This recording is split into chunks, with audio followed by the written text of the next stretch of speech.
guys, it's Cassandra Williams, Educational Innovation 360. Today's sponsorship by Steve Ventura over there. We're really excited about achievement teams. Make sure you check Steve Ventura out. He is doing wonderful things. All right, so today, really super excited about telling you about our topic for today. This is Coaching Conversations with Cassandra Williams. And so today is about the power of student-centered learning. What are you doing to ensure that students are at the center of everything you do at the school? Really thinking about coach. What is your coach doing to where they are focusing on student-centered learning as well as your leadership? Thinking about how do we make sure we prioritize the student in every aspect of our teaching. Okay, so now you may be asking, like, what is it, Sandra? So we're talking about a collaborative environment, really being able to take students having different roles on their educational journey that is co-selected so they can support their needs and their wants. Really thinking about what is the personalized approach, what is the personalized touch that we provide for that student that meets their learning style. And then active participation. Are students up? Are they active? Are they excited? Are they going in depth about a specific topic because they love that topic so much, right? Thinking of what that looks like. And then what is the evidence around all these components, right? What is the research that they're doing? What are the diverse topics that the students are focusing on? Really being able to track that and track that growth over time. Okay, so now we know that there were studies done on this and, different analytics that were done of this. And we know that with, of course, research evidence, greater outcomes, right? Higher graduation rate. Students love, right, doing things that they are passionate about. And then, of course, there's increase in a diverse population. And there are really students that have just passion for these projects that they want to do, that they're investing in, that also has ties to either their community or just what they feel, their meaning and growth in life. Okay, so now let's talk about the framework. Okay, so we think about our schools now. Sometimes they're missing one of these pieces in this framework, but when we're really talking about really supporting our students in student-centered development and growth, we think about what are the relationships they have with others. Are they building trust with the relationships with leadership, with other students, with the teachers, right? What does the whole child need? I remember I did this, we were writing the school and I'm like, oh, it's going to be a STEM school. No, it's going to be STEAM. So it kind of morphed over time, but we were competing for this funding. And of course we won second place, but we lost to the people that were really working with the whole child. And what did that mean? How did parents play a role? And so with their onboarding process alone, being able to read other people's proposal is just amazing to me, but just their onboarding process alone, they were able to identify needs of the parents, needs of the families, needs of the student, and how they could provide wraparound services before they even cross the threshold. Like, this proposal was dynamic, really thinking outside the box. So if we look at our schools right now, what are we doing for that whole child, that social, that emotional well-being? What are we making sure that whole child has before they even cross the threshold of your school? Okay. And then, of course, nurturing their positive identity, being able to develop their skills and goals around, what does student ownership mean? What's the research that they're taking on? What are the problems that they are solving? What is the real world relevance? How is this necessary for them to thrive in their setting? Really thinking about what is the progression? What does the next steps look like? Maybe they're presenting at a panel. I was at this one school in Kentucky where the students were at various age levels, various grades,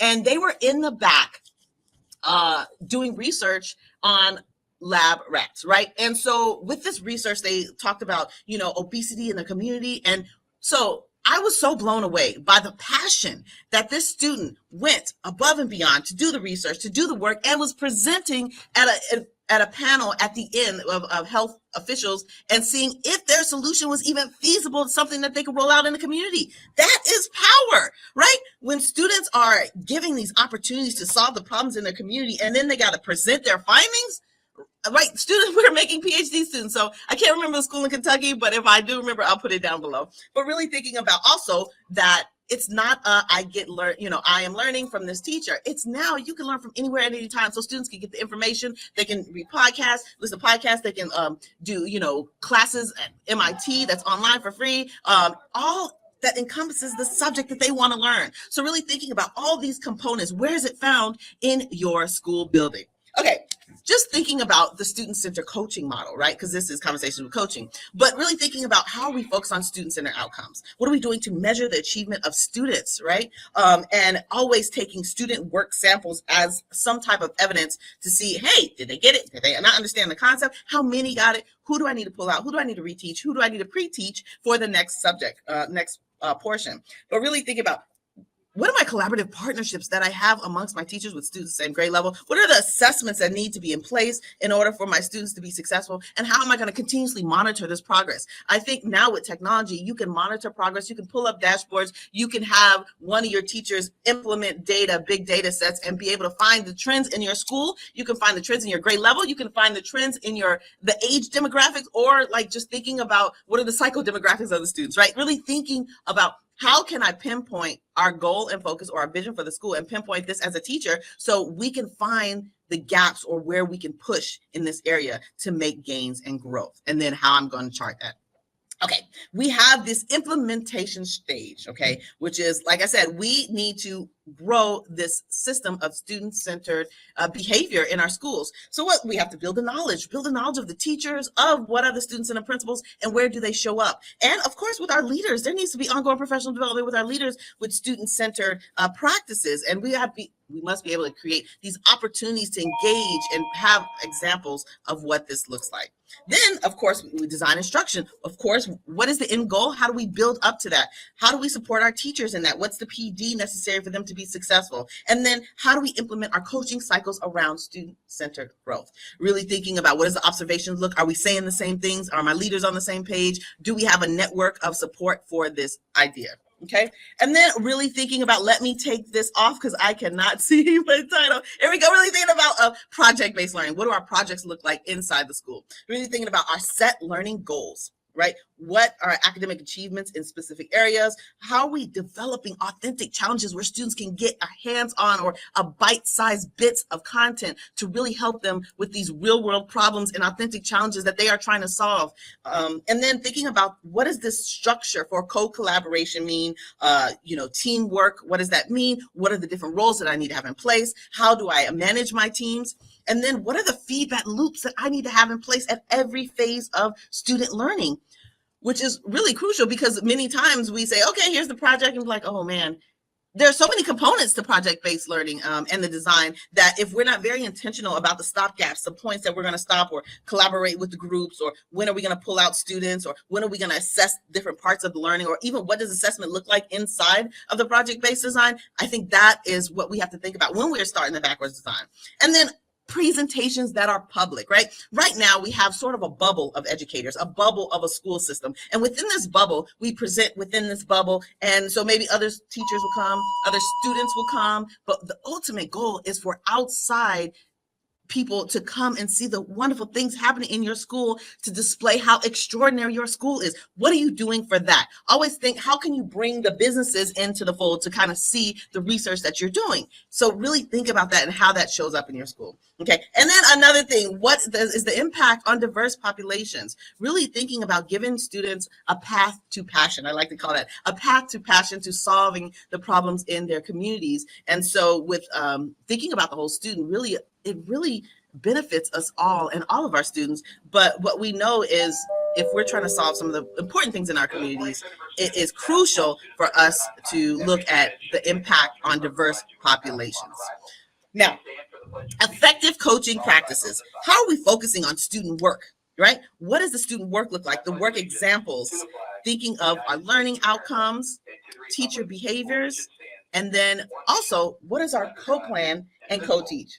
It is very hard in education right now because we are in our silos and individualized spaces. But when we're talking about really rolling this out, we have to think about co-teaching, co-planning. What does this look like? What are the student-centered lessons that we have? How can we collaborate? How can we build capacity?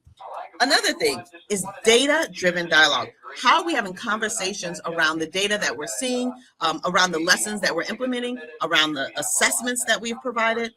And then celebration. Again, one thing I think we struggle with is celebration. How do we celebrate the growth in our teacher practices and celebrate the growth in our data? What are we doing to celebrate the growth within our data, our teacher practice, and just pushes the momentum to try more things, do bigger and better, right? Teachers are definitely, they love to see when students are making exceptional gains and growing, but of course we have to have the celebration as a part of our fabric, a community, our culture. Having the celebration a part of your culture is crucial to having this ongoing sustained success. Now, at the end, last but not least, supportive, sustainable implementation. Really thinking of the 4 pillars. What are the 4 pillars? How are you transforming learning, right? Having all students be a part of this role. What does the continuous improvement look like? And the data that we're using to check monthly or weekly to ensure that students are making gains. What is the collaborative culture that you see in your school or school district? Are teachers working together for this mission? And is there a shared initiative, a shared knowledge of consistent growth and celebration of the great things that's happening? I hope you guys enjoy this. I really appreciate and I love this topic, really thinking about the whole child. So again, Steve Ventura, thank you for sponsoring this segment. Achievement teams, make sure you go see Steve Ventura. He is doing amazing things over there. And until next time, Coaching Conversations, bye.